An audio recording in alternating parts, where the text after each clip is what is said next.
নমস্কার, আমি সাধনা। আজকের বানাবো ভাপা ডিমের তরকারি। এই ভাপা ডিমের তরকারিটা খেতে খুব স্বাদ লাগে, একবার বানিয়ে খেয়ে দেখবেন।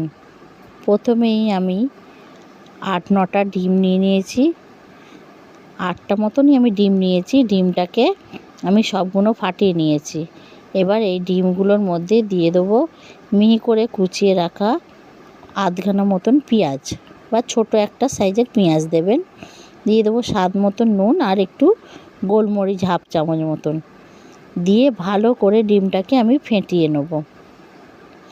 ডিমটাকে আমি ফেটিয়ে নিয়েছি। এবার ভালো মতন করে সব মিশিয়ে নিয়েছি। এবার নিয়ে নেবো একটা টিফিন বক্স। একটা টিফিন বক্সের মধ্যে আমি অল্প একটু সাদা তেল মাখিয়ে নেব। মাখিয়ে নিয়ে সেই ডিমের ব্যাটারটা আমি দিয়ে দিলাম। দিয়ে ঢাকনা দিয়ে এটাকে আমি ভাপিয়ে নেব। তার জন্য কড়াই জল দিয়ে আমি টিফিন বক্সটাকে বসিয়ে দিয়েছি। টিফিন বক্সটাকে বসিয়ে দিয়ে ঢাকা দিয়ে রেখে দেবো 15 থেকে 20 মিনিট। 20 মিনিট মতন আমি ভাপাতে দেব। 20 মিনিট পর আমি ফিরে এসেছি। ফিরে দেখি প্রায় হয়ে গেছে। আমি এটাকে খুলে ঠান্ডা করে নেব। গ্যাস থেকে নামিয়ে নিয়েছি, নিয়ে এবার ঠান্ডা করে নিয়েছি।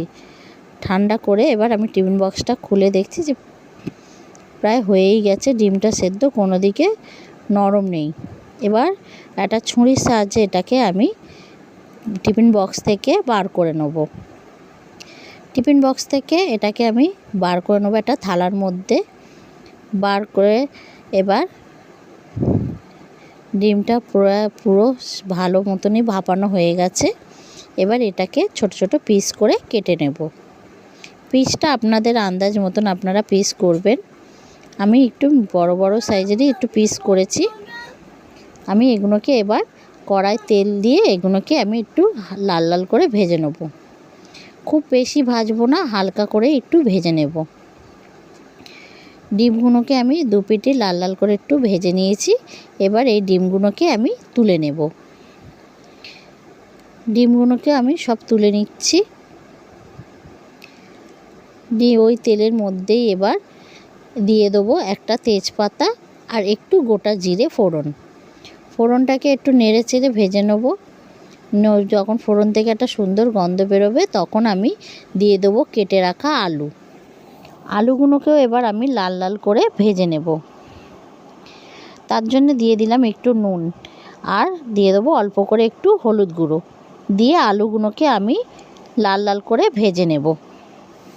আলুগুলোকে আমি লাল লাল করে ভেজে নিয়েছি। আলুগুলো আমার একটু বেশি ভাজা হয়ে গেছে, আপনারা আর একটু কম ভাজলেও চলবে। এবার ওই তেলের মধ্যেই দিয়ে দিলাম পেঁয়াজ কুচি। পেঁয়াজ কুচিটা ভাজা হয়ে গেলে দিয়ে দেবো আদা রসুন আর টমেটোর পেস্ট। এবার মশলাটা একসঙ্গে ভালো করে পেঁয়াজের সঙ্গে ভালো করে কষিয়ে নেব। দিয়ে দিলাম এবার কিছু গুঁড়ো মশলা, যেমন হলুদ গুঁড়ো 1 চামচ, লঙ্কার গুঁড়ো 1 চামচ, জিরের গুঁড়ো 1 চামচ আর দিয়ে দিয়েছি 2 চামচ মতন ফেটিয়ে রাখা টক দই। টক দইটাকে আমি ভালো করে একটু ফেটিয়ে নিয়েছিলাম নুন দিয়ে ফাটিয়ে নিয়ে। এবার ওটাকেও আমি দিয়ে কষিয়ে নিলাম। দিয়ে দেবো স্বাদ মতো নুন আর চিনি। নুন চিনিটাকে দিয়েও আমি ভালো করে মশলাটাকে কষিয়ে নেব যতক্ষণ না মশলা থেকে ভালো মতন তেলটা ছাড়ছে। যখন মশলা থেকে তেলটা ছেড়ে দেবে দিয়ে দেবো সেই ভেজে রাখা আলুগুলোকে। আলুগুলোকে দিয়েও আমি মশলার সঙ্গে ভালো করে কষিয়ে নেব। দিয়ে দিলাম মিক্সির বাটি ধুয়ে জল, অল্প একটু জল দিয়েও মশলাটাকে আরও ভালো করে কষিয়ে নেব। যখন মশলা থেকে এরম তেল ছেড়ে দেবে দিয়ে দেবো পরিমাণ মতন জল। ঝোলটা আপনাদের পরিমাণ মতন আপনারা দেবেন।